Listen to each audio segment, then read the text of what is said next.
Waiting to buy a home? The Churchill Mortgage team says now is a great time to buy. Waiting could be a costly mistake because when rates drop, new home buyers will flood the market, driving up home prices. Go to churchillmortgage.com for your free analysis and see how home values can outpace rates to help you build wealth over time faster. This is a paid advertisement. NMLS ID 1591. NMLSconsumeraccess.org. Equal Housing Lender. 1749 Mallory Lane, Suite 100, Brentwood, Tennessee 37027. The holidays start here at Baker's with a variety of options to celebrate traditions old and new. You could do a classic herb-roasted turkey or spice it up and make turkey tacos. Serve up a go-to shrimp cocktail or use Simple Truth wild-caught shrimp for your first Cajun risotto. Make creamy mac and cheese or a spinach artichoke fondue from our selection of Murray's cheese. No matter how you shop, Baker's has all the freshest ingredients to embrace all your holiday traditions. Baker's, fresh for everyone. This is SpaceTime, Series 25, Episode 87, for broadcast on the 5th of August 2022. Coming up on SpaceTime, NASA to send 2 more choppers to Mars for its sample return mission. America's top secret space shuttle sets a new record.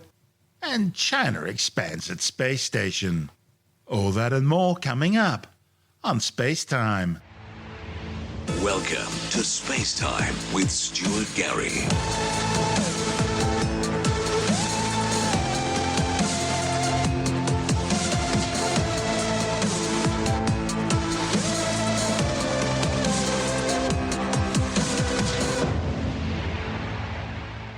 NASA says its Mars Ingenuity helicopter has been so successful, 2 more will be built and sent to the Red Planet in order to help with the upcoming Martian sample return mission. This joint NASA-European Space Agency mission will see an Earth return orbiter launched in 2027 with a sample return retrieval lander to launch the following year, with samples from Mars being returned to Earth in 2033. It's all moved on a bit from the original plans, which called for a separate fetch rover to land on Mars and collect samples, which are currently being drilled and assembled by NASA's Mars Perseverance rover in Jezero Crater. Those samples would then have been returned by the fetch rover to a Mars ascent vehicle, which would have descended to the surface aboard a sample retrieval lander. The lander would then act as the launch pad for the Mars ascent vehicle, which would fly up and rendezvous with the Earth return orbiter for the return journey back home.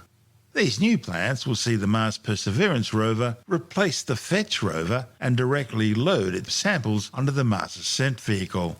And that means there's no need for a second lander or the additional rover. NASA's Associate Administrator for Science, Thomas Abuchan, says the changes were possible because of the reliability success of Perseverance and the amazing performance of Ingenuity. It means there's now room on the sample retrieval lander for 2 sample recovery helicopters, based on the design of the 1.8 kilogram Ingenuity, which has performed some 29 flights on the Red Planet surface since its arrival attached to the Perseverance rover in February last year. These new helicopters will provide a secondary capability to retrieve samples on the Martian surface. To do this, the new versions will be fitted with wheels and grappling arms. Each helicopter will be designed to lift 1 sample tube at a time, making multiple trips back and forth.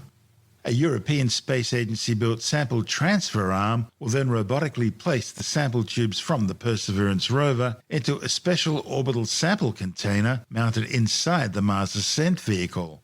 The Mars Ascent vehicle will then launch from the surface of the Red Planet into orbit, where it will dock with ESA's Earth return orbiter for the journey back home. During the journey back, those samples will be transferred from the orbiter into an attached NASA capture, containment and return system. That will parachute back down to the Earth's surface, keeping its precious cargo free from Earth contamination. So far, Perseverance has collected 11 rock core samples together with 1 atmospheric sample. If all goes well, up to 30 samples will be collected by 2031, when the Return to Earth mission would launch from the Red Planet with a scheduled arrival on Earth in 2033. Which I guess gives us a timeline for when the first humans will travel to Mars. This is SpaceTime. Still to come, America's top secret space shuttle sets a new record, and China expands its space station. All that and more still to come on SpaceTime.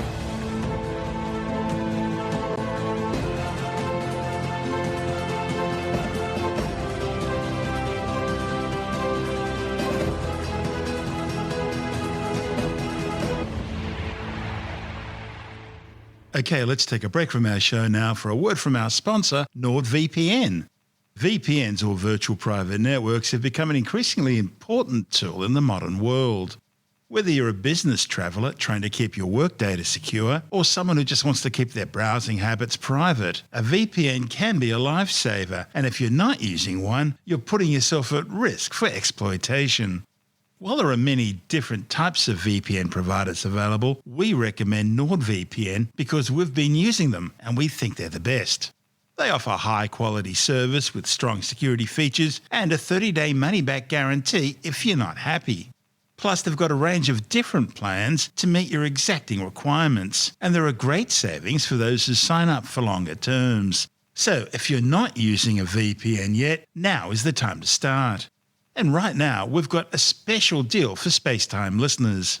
Just go to nordvpn.com/StuartGary and click on the Get the Deal button. There's the complete security package that comes with a huge 69% discount for 2 years, plus access to NordPass, the cross-platform password manager, malware protection, a terabyte of secure cloud storage, and more. Or you can try our other packages, one of which is bound to meet your needs. So why not check it out for yourself? You won't be sorry. That URL again is nordvpn.com/StuartGary and just click on the Get the Deal button. nordvpn.com/StuartGary or use the code StuartGary at the checkout. And of course, we've included the URL details in the show notes and on our website. And now, it's back to our show. You're listening to SpaceTime. SpaceTime with Stuart Gary. America's top secret space shuttle has set a new record. The clandestine X-37B has shattered its own orbital mission duration record of 780 days in space. The reusable spaceplane, one of two built by Boeing and based on NASA's famous space shuttle fleet, was launched on its current mission, known as OTV-6, back on May the 17th, 2020. The delta-winged X-37B were originally developed by NASA in 1999 to be launched from the payload bay of NASA's space shuttles and then undertake their own independently programmed missions after release. The project was taken over by the Department of Defense in 2004 and is now operated by the US Space Force. The X-37B's ability to suddenly change its orbit mid-flight makes it difficult for adversaries to track, further adding to its mystery, since it can undertake different missions at different altitudes and different orbital inclinations. OTV-6 was launched aboard an Atlas 501 rocket from the Cape Canaveral Space Force Base in Florida, carrying more experiments than any other X-37B mission so far. While most details of the flight remain highly classified, 2 NASA experiments were included in the payload.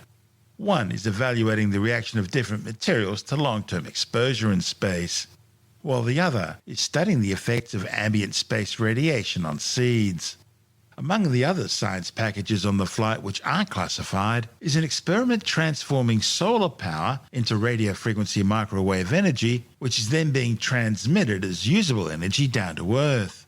The missions also deployed the 136-kilogram Falconsat 8 experimental satellite, which itself is carrying 5 experimental payloads, including a magnetogradient electrostatic plasma thruster propulsion system, a new metamaterial antenna, which is compact but still provides phased array-like performance, a carbon nanotube experiment using RF cabling with carbon nanotube braiding flexed using shape memory alloys, a new flywheel-based attitude control and energy storage system, and a new camera and GPS system. The rest is classified. This is SpaceTime. Still to come, China expands its space station, and we take a look at the giant star Antares, Barnard star, the second nearest star system to the Sun, and the annual Perseids meteor shower, as we explore the August night skies on Skywatch.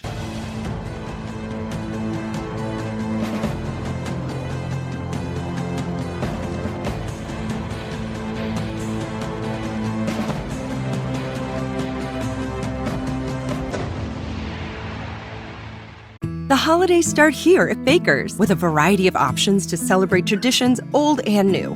Whether you're making a traditional roasted turkey or spicy turkey tacos, your go-to shrimp cocktail, or your first Cajun risotto, Baker's has all the freshest ingredients to embrace your traditions. Baker's, fresh for everyone. Choose from a great selection of digital coupons and use them up to 5 times in one transaction. Check our app for details. Baker's, fresh for everyone. China has launched the second module of its new Tiangong space station. The 23-ton Wentian module was flown aboard a Long March 5B rocket from the Wenchang Space Center on Henan Island in the South China Sea. It successfully docked onto the Tianhe core module of the space station 13 hours after launch. A third module called Megtian is slated to join them in October. The 3 modules will form the core of Beijing's new manned orbital outpost, which the Chinese government claims will be used for scientific research. While the Tianhe core module provides taikonauts with living accommodation and the space station's control, power and life support systems, the 2 new modules will provide laboratory space for the orbiting outpost. This is SpaceTime.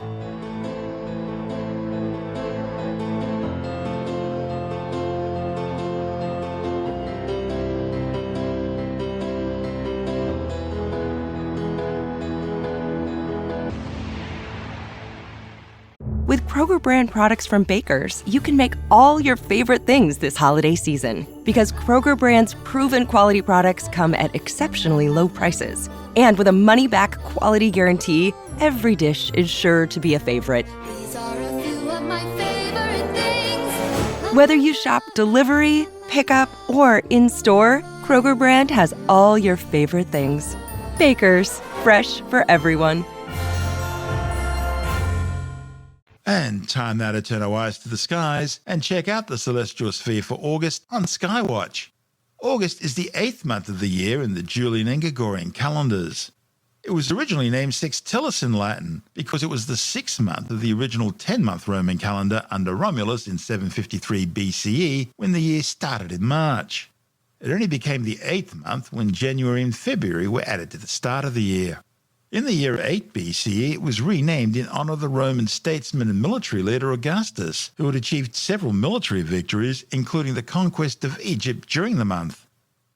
Okay, turning to the heavens, and the constellation Scorpius the Scorpion is high overhead this time of year, covering almost a third of the August night skies. At the heart of Scorpius, located some 470 light-years away, is the red supergiant Antares. A light year is a distance of about 10 trillion kilometres, the distance a photon can travel in a year at 300,000 kilometres per second, the speed of light in a vacuum, and the ultimate speed limit of the universe. Red supergiants have the largest diameters of any known star. They evolve out of main sequence stars with more than 8 times the mass of the Sun. A main sequence star is a star fusing hydrogen into helium in its core.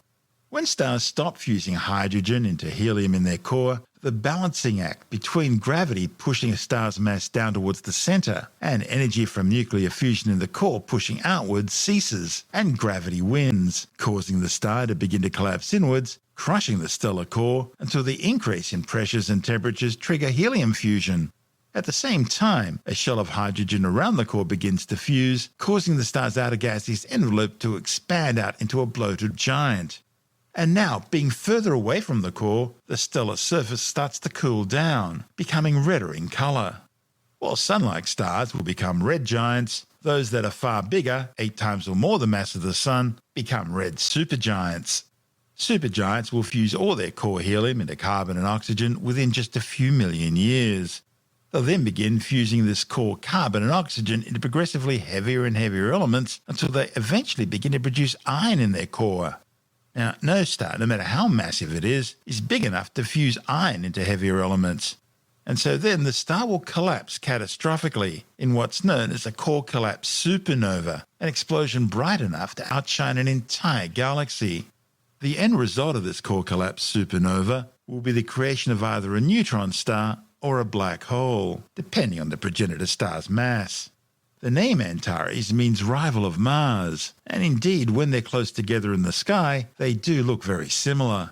Antares, or Alpha Scorpii as it's sometimes called, has some 12.4 times the mass and an incredible 450 times the diameter of our Sun, and is one of the largest known stars in the universe. Antares is so big that were it placed where the Sun is at the centre of our solar system, it would engulf all the inner planets, Mercury, Venus, Earth and Mars. Its outer surface would reach almost as far as the orbit of Jupiter. Antares is a binary system. There's a companion star orbiting with it called Antares B, a massive spectral type E blue-white star, at least 7.2 times the mass and 5.2 times the radius of the Sun. It's located about 224 astronomical units beyond the primary star. An astronomical unit is the average distance between the Sun and the Earth, about 150 million kilometres or 8.3 light minutes. Astronomers describe stars in terms of spectral types, a classification system based on temperature and characteristics. The hottest, most massive and most luminous stars are known as spectral type O blue stars.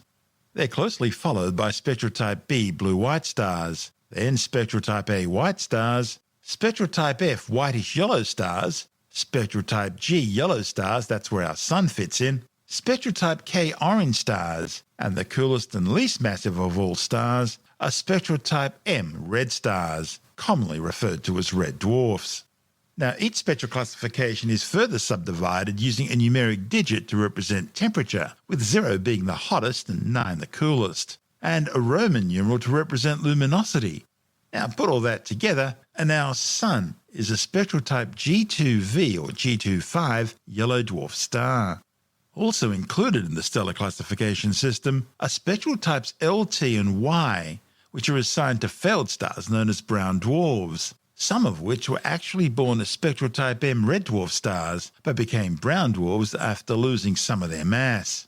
Brown dwarfs fit into a category between the largest planets, which are about 13 times the mass of Jupiter, and the smallest spectral type M red dwarf stars, which are about 75 to 80 times the mass of Jupiter, or 0.08 solar masses.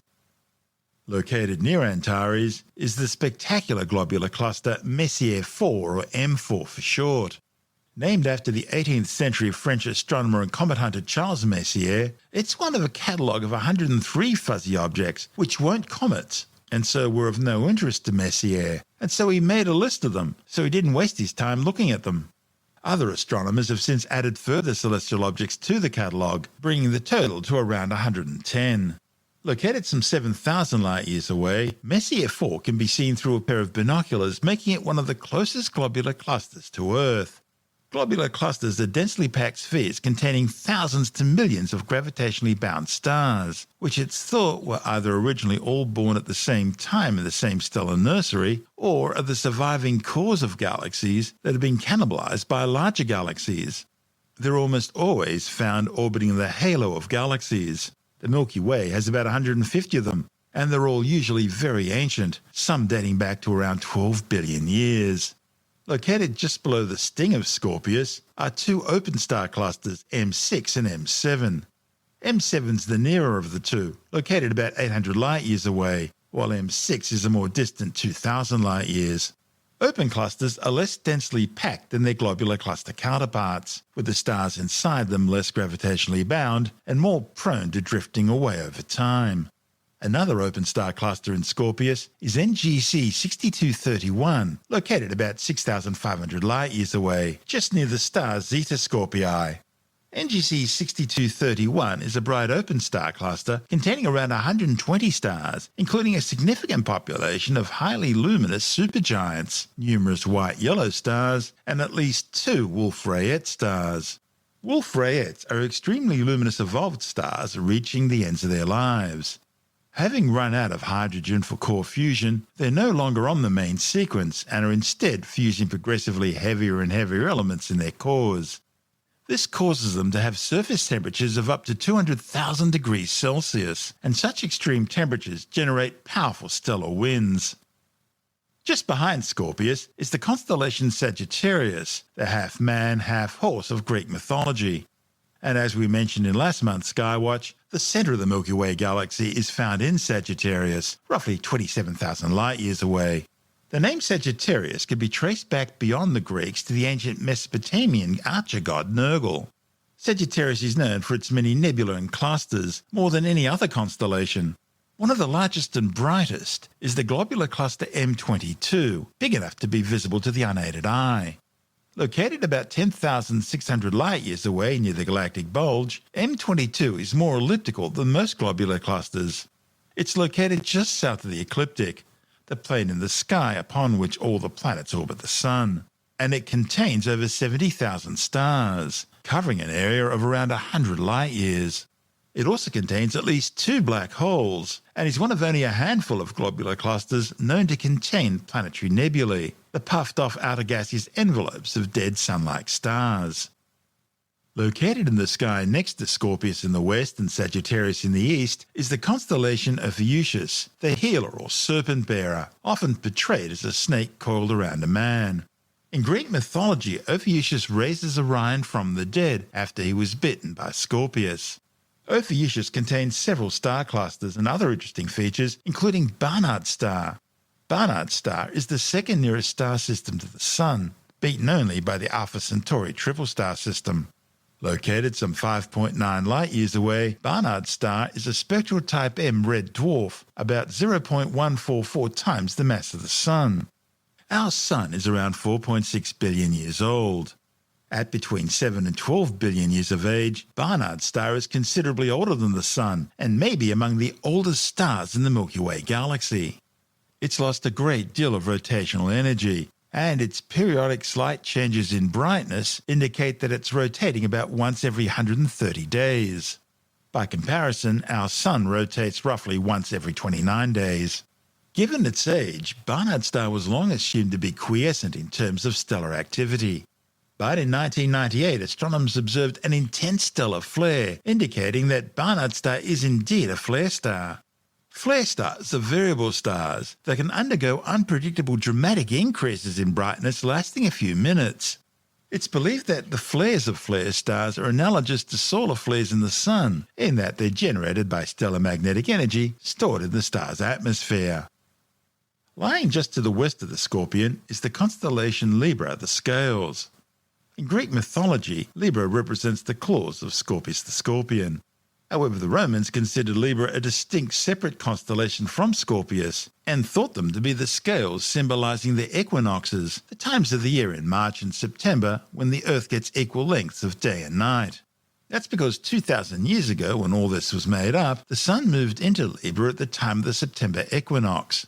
But due to precession, as the Earth's spin axis wobbles in direction, this point in time has now moved into the adjoining constellation of Virgo.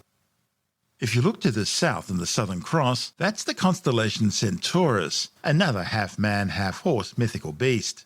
Centaurus was the teacher of many of the Greek gods and heroes. He was placed among the stars in the heavens after accidentally being killed by a poisoned arrow fired by Hercules.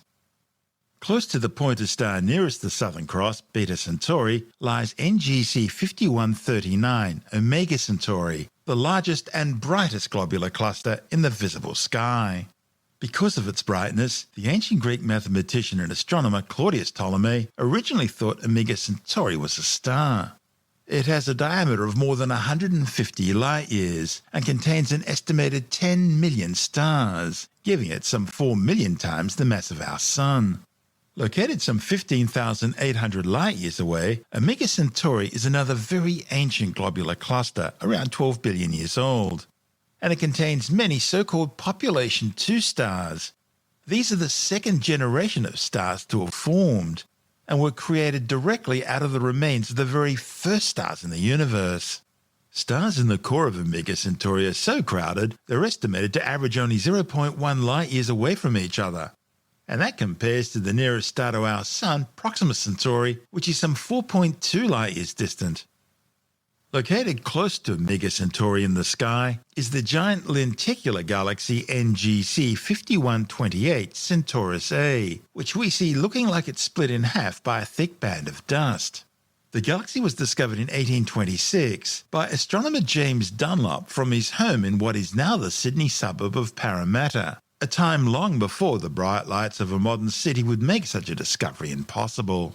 Located some 13 million light-years away, Centaurus A is one of the strongest radio sources in the sky and is thought to be the result of a merger between an elliptical and a spiral galaxy. It can be easily seen using a pair of binoculars, but you'll need a telescope to make out its spectacular dust lanes.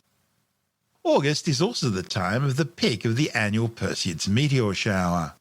The meteors are the debris trail ejected by the comet Swift-Tuttle as it travels along its 133-year orbit through the solar system.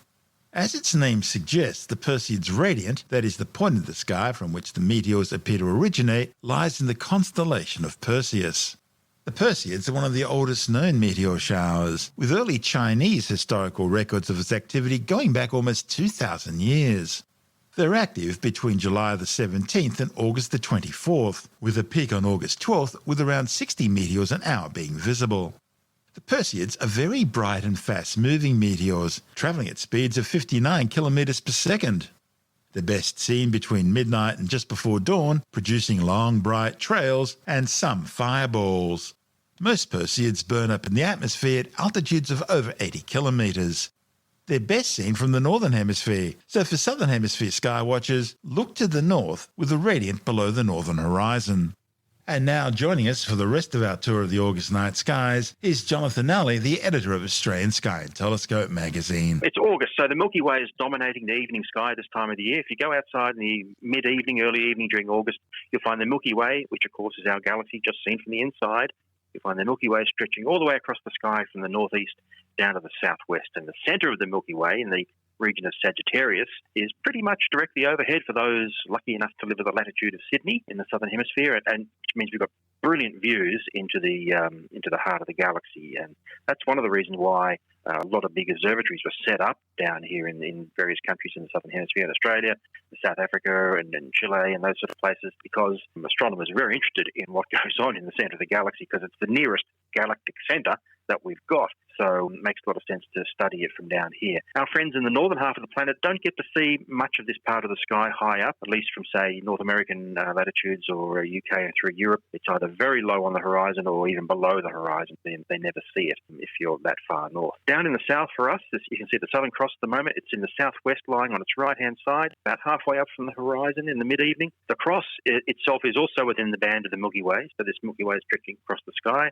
And going northwards along the line of the Milky Way, you get lots of other famous and interesting constellations like Centaurus, Scorpius, Sagittarius, and also down in the south, detached from the Milky Way, sort of, if you've got Milky Way going there, you've got a blank spot, and then down below it, down towards the horizon, you've got the two famous Magellanic Clouds, which are the nearest sizable galaxies to our Milky Way. And you need a fairly dark sky to see these things. If you're looking in city skies, you might not see them because they are pretty faint. And they look like fuzzy clouds. They look like faint, fuzzy clouds. Yeah, very sort of indistinct. They don't have sharp edges or anything. No. It's better off, in fact, if you look out the side of your eye, what astronomers call averted vision. Don't look directly on at them. Just sort of try and look out the side of your eye and you get a better view. That's because at night time, the light receptors in the centre of your eye aren't really good at low light levels, and the ones on the side of your retina are better at low light levels. So use averted vision, look slightly out the side of your eye, and you can sort of make them out a lot better. If you're stargazing for long enough during the evening, in fact, as the night goes on and the Earth is turning, you'll notice that the band of the Milky Way will appear to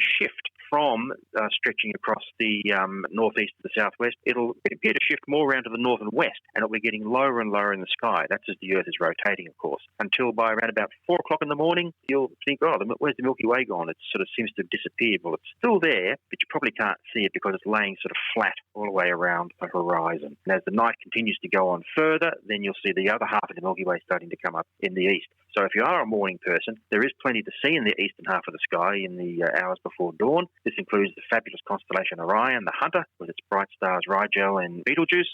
And it's very easy to see a group of 3 stars in a row, which form the belt of the mythological figure, the Hunter, Orion the Hunter. A little way around to the right or the south of Orion, you'll find Sirius, which is the brightest star in the night sky. And a little further around to the right, you'll come to another bright star called Canopus, which is the second brightest star in the night sky. This time of year, when you're sort of up early and about before dawn, or you stay up really late and you see some of these constellations coming up, summer's on the way, because these, for us in the southern hemisphere at least, they're summer constellations. For our friends in the north, they are winter constellations. So it's really showing that the end of the year, end of the calendar year is coming near, and some of these brilliant things to see up in the night sky are not too far away, only a few months away now.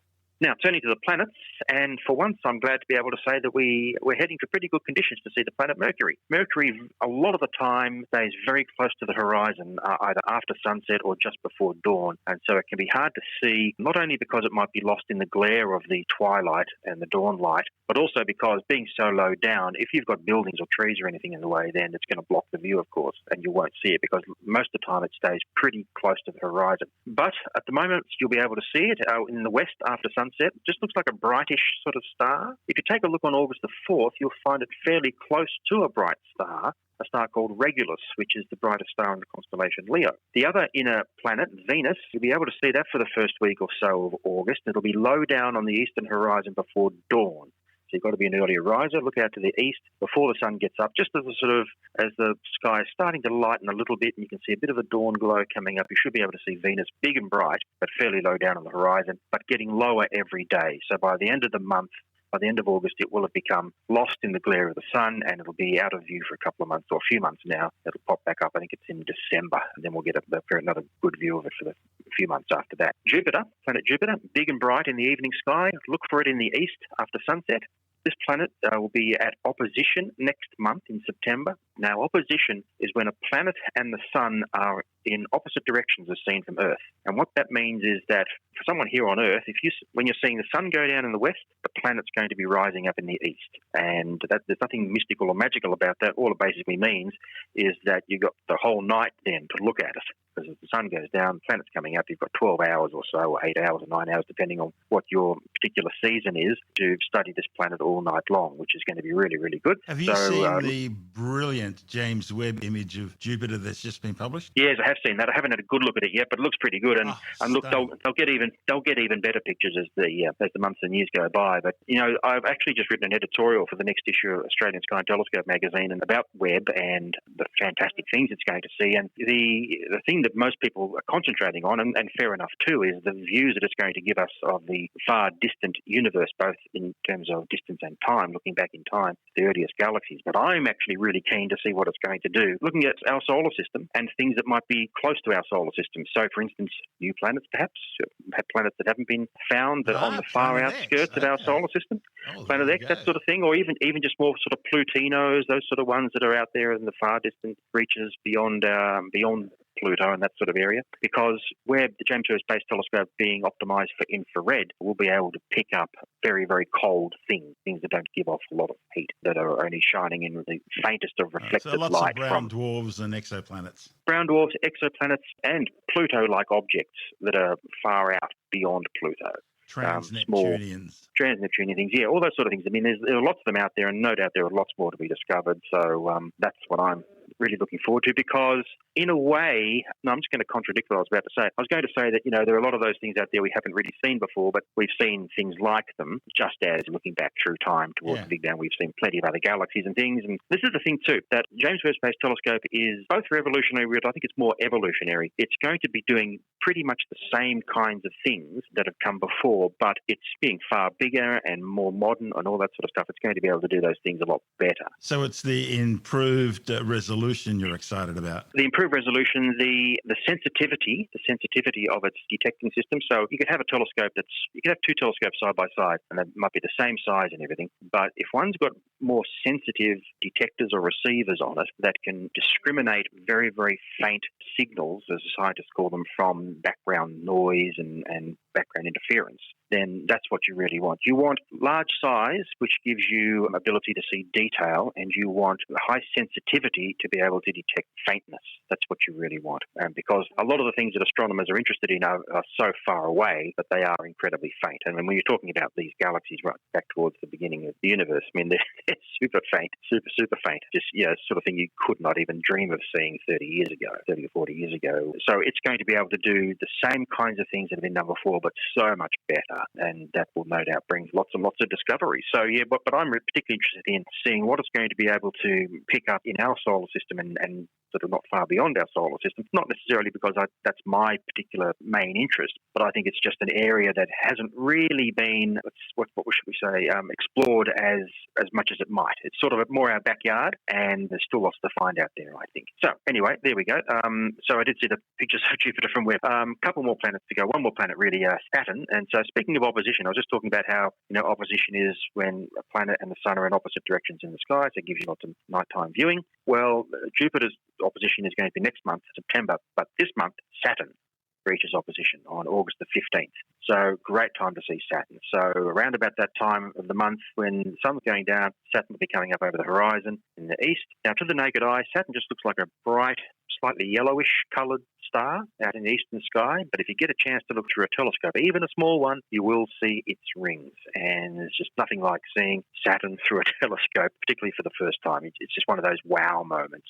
Everyone just goes, wow, particularly when you stop and think, well, this is actually real. This is the sort of thing Galileo was looking at hundreds and hundreds of years ago. And trying to really understand. Trying to figure out what is this thing. Yeah, to him it seemed to be a planet's got ears in it, which were the rings, because his telescope gave a very fuzzy view and you couldn't discriminate the rings to see what they actually really were. So, if you get a chance to look at Saturn through a telescope, maybe a friend or family's got one or there's an observatory nearby, please do. What else? Well, just finally, planetary oppositions and primetime viewing opportunities. Well, we've got a few more coming up later in the year. We've got Neptune will be at opposition in September and Mars in December. Now, Mars is the one that everyone's really interested in because Mars comes quite close to the Earth. Astronomically speaking, closer than the other ones do. Well, Venus actually does come closer, but we can't see a lot on Venus. It's just covered with clouds. But Mars is the one that amateur astronomers particularly really like to get a good view of. It comes around every 24 months or so. There's good viewing opportunity. This time won't be superb in terms of viewing because it's not going to be as close as it's been at other times, which means it'll look a little bit smaller. It won't be quite as big through a telescope. But nonetheless, let's keep our fingers crossed for some good viewing opportunities in December for those people who like Mars. And that's Stuart. Is the night sky for August. That's Jonathan Nally, the editor of Australian Sky and Telescope magazine.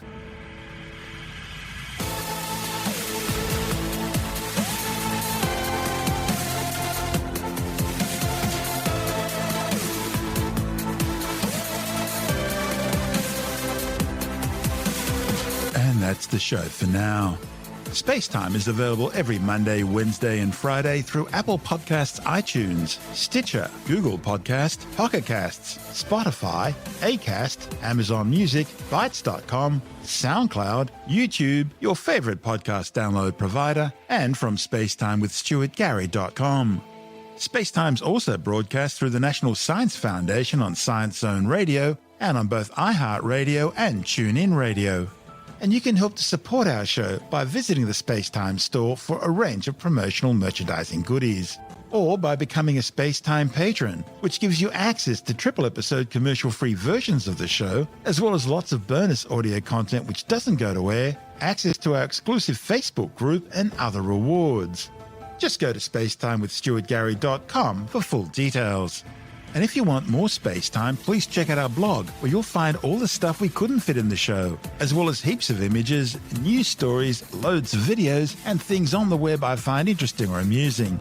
Just go to spacetimewithstuartgary.tumblr.com. That's all one word, and that's Tumblr without the E. You can also follow us through @StuartGary on Twitter, @SpaceTimeWithStuartGary on Instagram, through our SpaceTime YouTube channel. And on Facebook, just go to facebook.com/SpaceTime with Stuart Gary. And SpaceTime is brought to you in collaboration with Australian Sky and Telescope magazine, your window on the universe. You've been listening to SpaceTime with Stuart Gary.